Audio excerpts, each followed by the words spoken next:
When you're taking notes, not so much in college, but when you get to university, you'll probably have to look back on the notes that you take from lectures.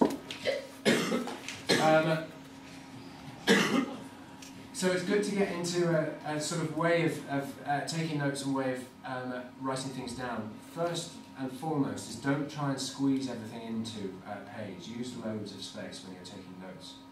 Because when you look back on notes, the worst thing to try and do is to revise from something and it's not clear what matches with what or where everything fits in the course of the lesson. Spread your notes out. When you're doing a diagram, use half a page.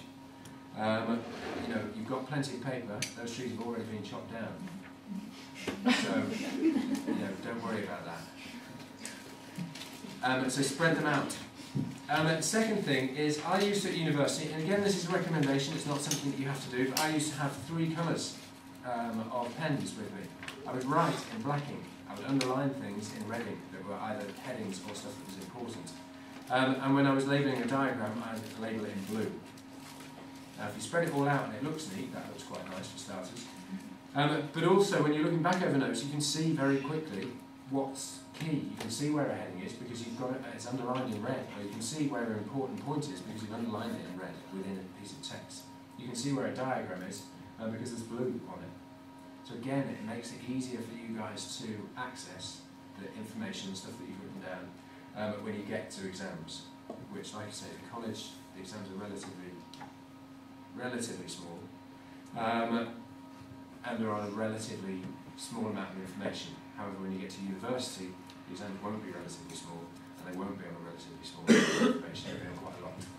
So again, whilst you're in college, get into the habit of writing nice, neat notes.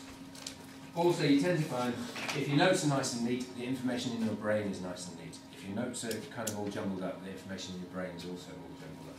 So again, it's nice just to get into a good habit of doing it. Just whilst I'm on a roll, I'd also recommend getting a folder. Did I tell you this yesterday?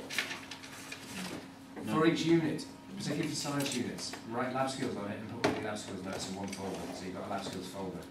The same for cell biology, so you've got a cell biology folder. Again, it just keeps everything separate, and then when you're looking for something, you know where to look.